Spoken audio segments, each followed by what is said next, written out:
Hello, cool cats. Welcome to Glastonbury. Under the stress of the shock at the moment, John lurched sideways, scraping his hands and knees against the stonework of the parapet. He would certainly have fallen on his side if he had not been clutching tightly the root handle of his hazel stick, with which, automatically stabbing the surface of the road as he stumbled, he just saved himself. What he saw at that moment certainly flashed into his brain, in one blinding, deadly shock, as being a supernatural event. Something it was that quivered and gleamed as it whirled past him and vanished in the mud of the brew. To the end of his life, he was obstinate in maintaining that he really saw what he felt he saw with his bodily eyes. When Mary asked him, for he told only Mary and Mr. Evans of this event, how it was that he knew it was Arthur's sword, he could only say that the same shock that staggered his body, like a bolt of noonday lightning, staggered his mental consciousness with a rending and crashing certainty. He whose life was now occupied with turning the whole Glastonbury legend into a mockery and a popular farce had no reason to offer now as to how he knew what this thing was. But that was a definite and perhaps a dangerous sign from the supernatural, and that it was directed towards himself alone, he never had any doubt. That all the persons he knew, he never told anyone about it save those two, was itself significant. His choice of Mr. Evans as his confidant was not surprising, for this fact that it was with Mr. Evans that he had visited Stonehenge gave to the quaint figure of the pedantic Welshman a certain disarming glamour. "What was it like, John?" Mary kept asking him when, for the 50th time, he described the occurrence. But all he could tell her was that when he saw it was milk white and that it had a dusky handle. That the handle was dark instead of bright and glittering was certainly a peculiarity of this appearance, and did not find it with the atmosphere of the old stories. All the authorities who spoke of that sword indicated that its handle was shining gold. But then these famose favorites were poetical romances, and it was possible that a real weapon was something queer and dark about its handle, was thrown into the brew at this spot by the person who subsequently became known as Arthur, quite independently of what the romances said. The object which John saw thrown into the brew from Palmer Place Bridge was undoubtedly thrown from some point in space that lay behind his back. But it was from the appearance of the thing itself that he staggered away and came near falling, not from any consciousness of a supernatural presence behind him. The first thing he did, when he saved himself from falling by stabbing on the ground, the stick and leaning upon it till he got his balance, was to chamber himself through some railings by the roadside, climb down the road bank, and standing on the northern top path of the brew, searched the river with an intense, disturbed, bewildered curiosity. But nothing could be seen except the accustomed rubbish. From this position he could not even see the face of the dead cat. There was only a large shiny-leaved marigold growing down there, but its round golden flowers were all gone. They must have been picked long ago by someone or another.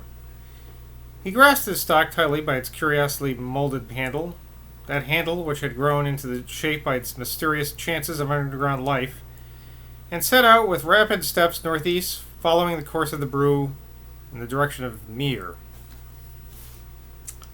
Preoccupied with what had happened to him, he rejected totally as he walked along such an explanation of the startling occurrence as would have dispensed with the supernatural. The first and the easiest of these explanations was that he had been the solitary witness of the descent of a meteorite or thunderbolt. Another was that his protracted mental playing with all these legends had resulted in some sort of nervous hallucination. But without laying any stress upon Arthur or his sword, John felt that something had touched him from beyond the limits of the known. As his footpath along the bank wound its way through the low water meadows, with the red-tiled roof of the workman house of Northover on its right, John's mind began to be invaded by doubts and worries about his own life. It was as if he had been living for the last 5 weeks in an enchanted dream, The heady opiate fumes of the Glastonbury legends, even while he misused them and abused them with deliberate irony, had obsessed him to such a point that in all the other affairs of his life he had just drifted. It was this mode of drifting that had been the cause of one sharp quarrel after another that he had had with Mary.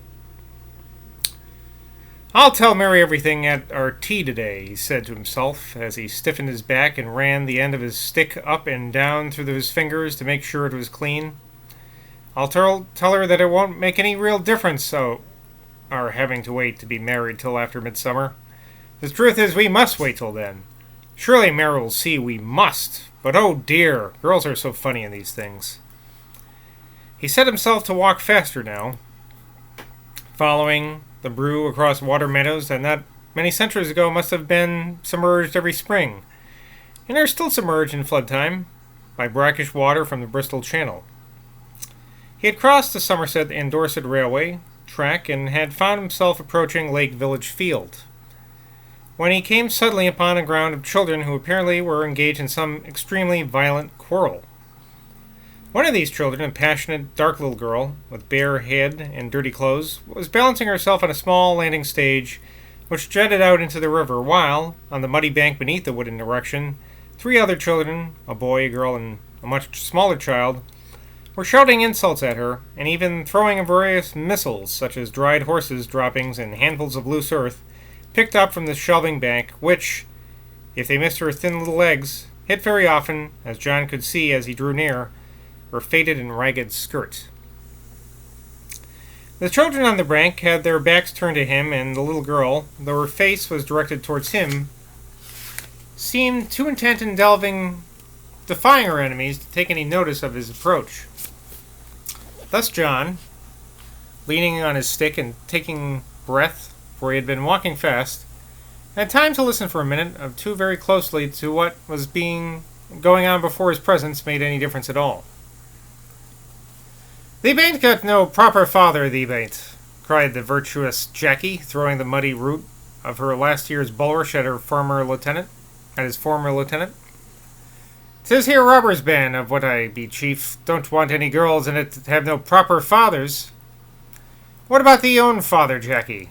retorted the flushed outlaw from her point of vantage on the shaky wooden promontory. "What about having a father what went to prison all along of his making a nuisance of hisself?" Sedate Sis joined in at this point. "Thee's mother never had no wedding ring, and thee's father had never said, 'I thee wed.'" "You can't say nothing, Sis," flung back Nellie Morgan fiercely, "when you and Bert have got neither the one nor the other. Only Grandmother Cole, with a grit wart on her nose. Why, Bert, I be shamed of ye. Oh, you little fat scrub, what do ye mean by throwing mud at me, who's carried it so often on me back? What do ye mean by it, you little steering owl? Yes, you may well have run to Sis to save ye, you little crybaby. 'Tis to thee I be talking, you baby bunting. Aren't ye shamed of yourself?" Bert did, indeed, show signs of discomfort when the fusillade of fiery words, from so high above his head, came rattling down like grape shot about him. His philosophic gusto at the contemplation of the visible world had evidently not yet allowed in its cosmic repertoire for female wrath when directed quite so bitterly at himself. Like many another male philosopher, he had hid both his astonishment and his chagrin in the nearest folds of a kindlier feminine lap. And among this refuge, it must alas be confessed, there shortly arose the sounds of sobs.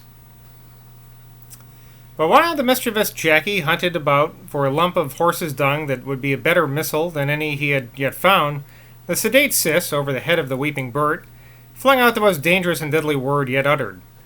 "Thee's mother be a whore, Nellie Morgan, and thee can't deny it. Thee mother's let Mr. Crow do it. Yes, she did. She did let Mr. Crow do it, and all the town know how thee be a bestie." "Oh, you great coward!" cried the little Valkyrie from her plank above their heads. She was addressing Jacky now, who had just missed hitting her one thin shoulders with a fragment of weather-dried manure. "Oh, you great lumping common coward! Ye be a pretty robber captain, ye be, to join thee to one, and against a girl, too. I'll tell your sister Sally on ye, that's who I'll tell, And she'll learn to throw shit at anyone, she will, and quickly, too. Jackie Jones did run away from number one's dog.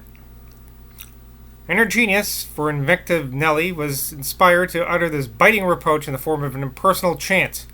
Run away, when you weren't no dog at all. The infuriated child, as she chanted her war song, pointed her finger at her former leader with such wild and witch-like ferocity that her words sounded to John's ears like an incantation. He began to feel almost sorry for this young Boadicea, 3 enemies, all of whom were now apparently heading for something like complete collapse.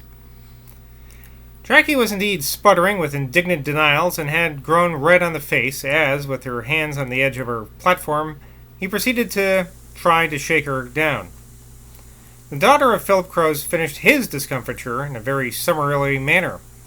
With the electric rapidity of a born dancer, she advanced one of her little untidy feet and trod viciously upon the boy's exposed knuckles. Jackie, tumbling on the grass and licking his injured hand, howled now like the Homeric Ares wounded by Diomed. Bert's sobs and Jackie's howls were at once punctuated by a quick interchange of feminine artillery between Nellie and Sis. "I'll tell your money on ye, you nasty, ugly, dirty little bitch," cried the protective maternal heart of the sturdy sister.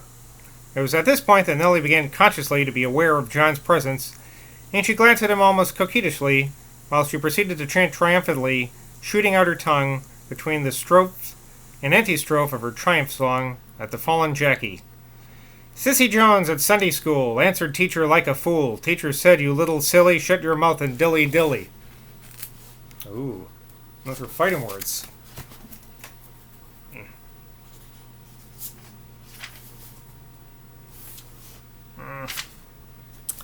As she uttered this, did he ram over her defeated rival?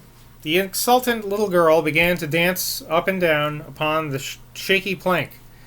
It was at this moment that John came forward. He came forward with the same sort of blush upon his twitching cheek that Dante displayed when Virgil caught him taking a wicked pleasure in an obscene and venomous quarrel.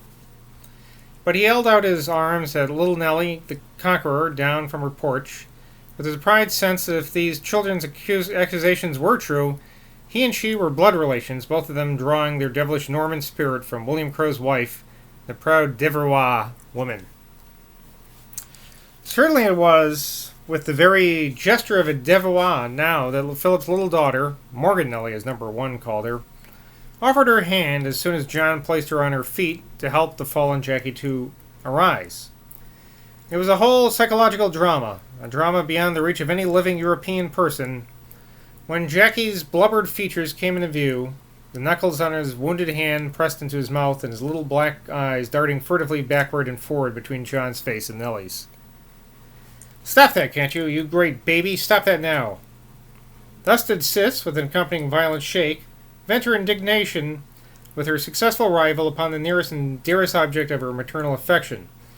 Bert received this shaking with his accustomed phlegm, and his sobs instantaneously ceased.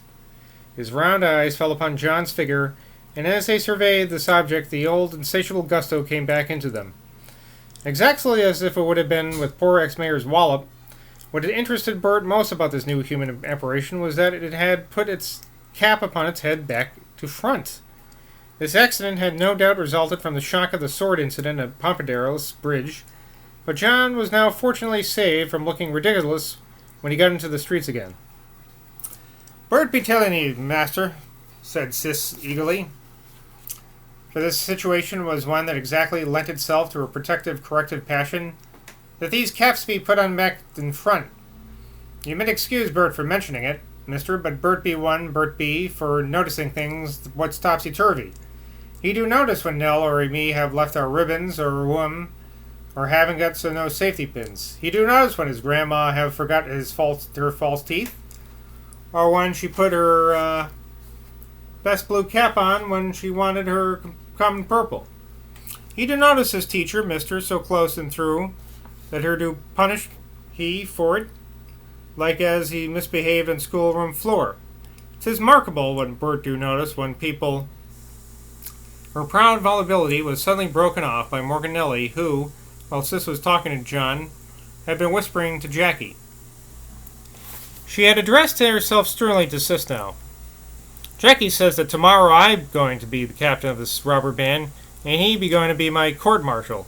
Jackie says that you've got to be lower now, a private, and Bert's got to be the band's pack horse. Sis glanced quickly at John's face as she heard the summary bulletin from the Conqueror's tent.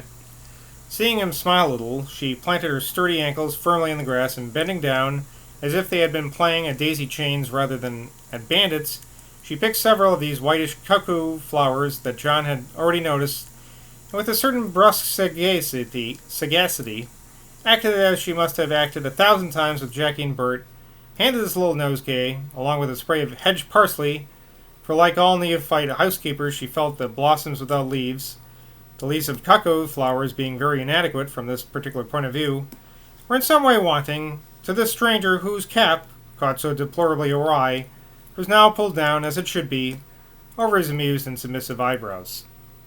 What a sentence, huh? Jesus. Well, good luck to you all, and many thanks, cried John, making a feeble effort, almost worthy of Mr. Evans himself, to stick this collection of sap-wet stalks into his buttonhole. I've got to get back to work. How is it you're not at school? It was Jackie who replied to this, taking his wounded knuckles out of his mouth. Mr. Deffer came yesterday when Teacher Woods crossed, and he said she ought to have more holiday, and she said she'd like to go to Yeovil with her sweetheart, B, and Mr. Decker told she to shut up school till after Easter Monday, and she did get rid of fire when she said that, and when Mr. Decker were gone, she made faces behind her hands, and then she cried behind her hands, but I did see what she was doing. I did. And our Bert saw a teacher cry too, threw in Sis in this juncture, anxious that the Cole family should have its equal share in drama. See teacher cry, I did, echoed Bert himself. Oh man, I went overboard here. Well, I just wanted to finish that page. Well, that's Glastonbury for tonight. Some little rapscallion ragamuffins for you. And enjoy.